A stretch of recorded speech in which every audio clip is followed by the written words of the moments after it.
BionicDance here. About that, though, I've had many a debate or possibly even an argument with theists on my channel and other people's channels where they don't seem to say anything about needing God as comfort. They just don't seem to care about the facts at all. Many of them refuse to answer direct questions, especially if they're challenging questions.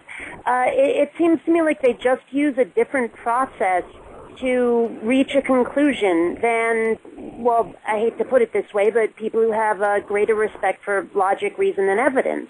I don't know, it feels often like they're playing pretend with themselves, and skeptical inquiry or any kind of inquiry just gets in the way. So I'm not entirely certain if it is a matter of, God gives me comfort and therefore I don't question it. I think they just don't question at all. Here's a scenario, and let me throw this out quickly, and then I'll step back.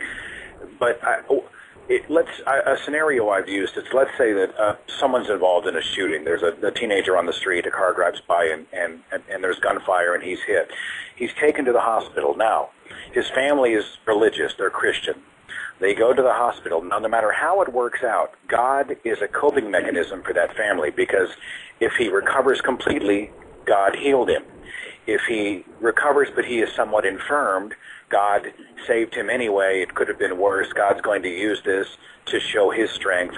He's weak, he's infirmed, but God will be strong through him. And if he dies, God took him to a better place. And I think I totally agree with what you're saying, Bionic, and I get it.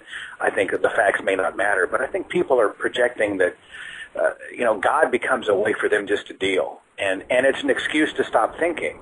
I don't excuse it, but I think it happens. I'd agree. Very, very good